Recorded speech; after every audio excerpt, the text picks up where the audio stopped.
Apologies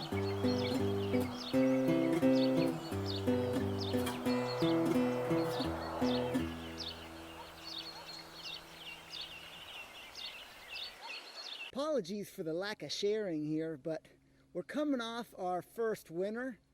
So now we are early spring, and my focus has been more involved on getting things done here than, carrying around a camera. But so it's a fine day. I'll show you a little bit about what we've been working on. So that water tank, it's 30,000 liters of fresh water. It's about 3/4 full coming into summer, which is the dry season here.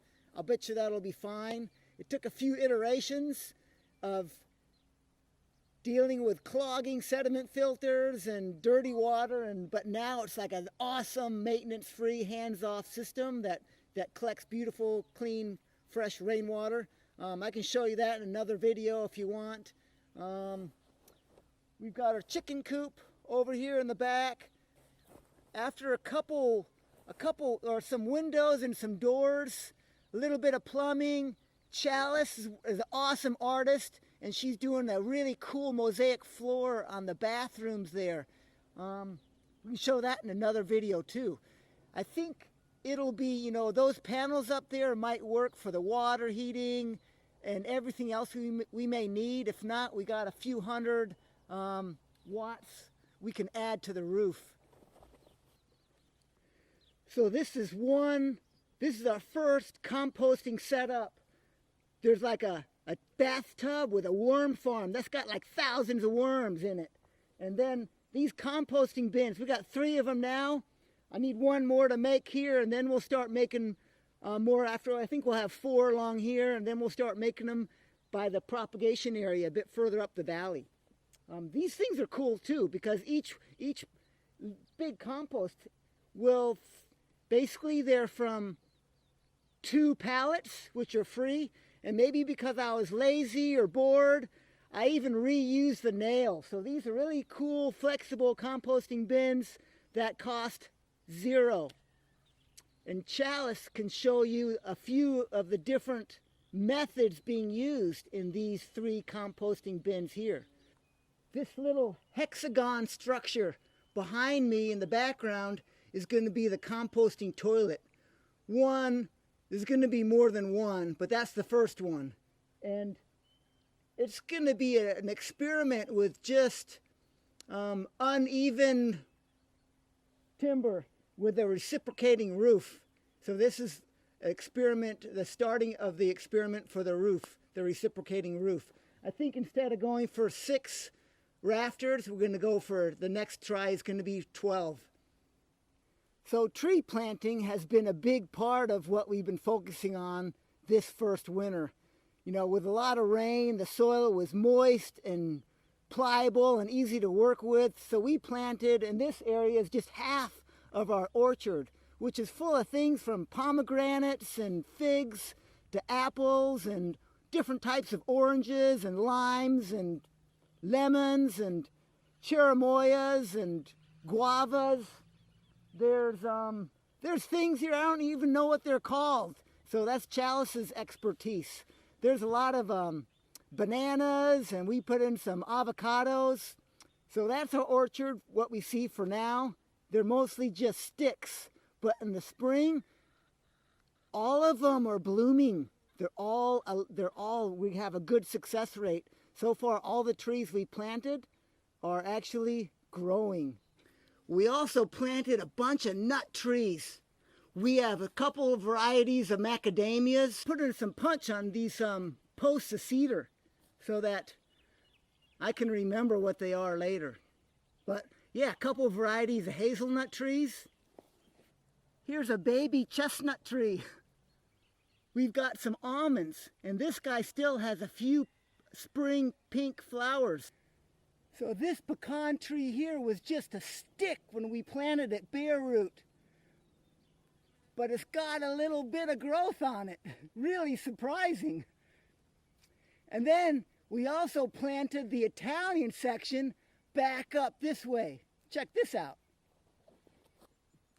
So this is part of our olive grove up on the ridge. We call this our Italian section because just on the other side, south side of this ridge from the olives, we have planted another handful of Italian pine nut trees.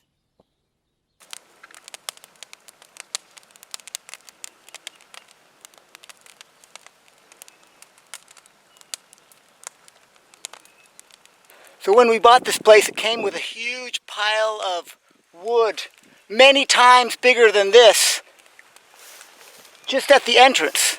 That's like the entrance gate. And so I burnt it. I had a fire in about a week. There was more than a week of really wet, rainy weather at the beginning of winter, like autumn. And it burned full on solid, way over my head for about 5 days, 4 or 5 days. And then it smoldered again for another 4 or 5 days, just all around. So this is, there were a bunch of stumps back in here. So yeah, this was like the biggest, highest part. So yeah, this was a big. So, and then I started to realize, cleaning up out of here, you can see all this metal fencing, and there's a lot of concrete, like old concrete fences and chunks of concrete.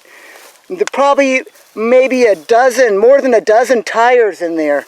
All the concrete and like plastic tubing. So really, this wasn't a burn pile like I thought.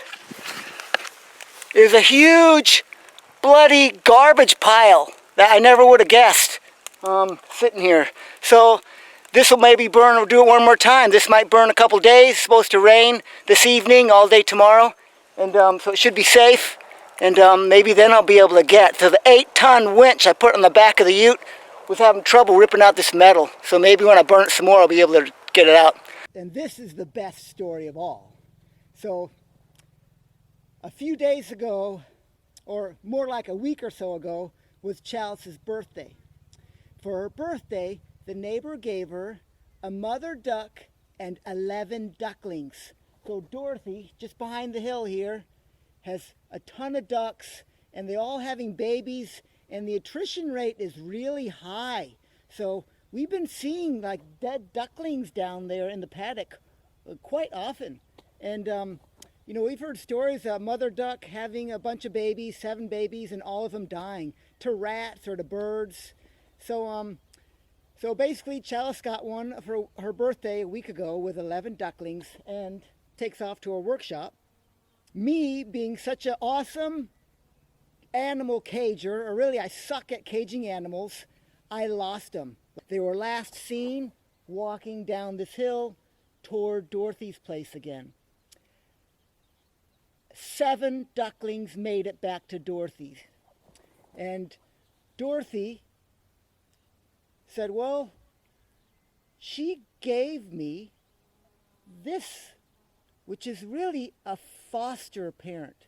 This is like, probably these ducklings are 3 or 4 different parents, and but she's adopted them all. So this is not a family of ducks anymore. Now this is a foster, very protective mother, and this is not 11, but 12 ducklings. So I already know it. When Chalice is going to come back from her workshop, the first thing she's going to do is run over here and count the ducklings. And she's not going to count 11, she's going to count 12. So it went from me being afraid to tell her that I lost her ducklings to now she got 1 extra duckling. I wonder what she's going to say to that one.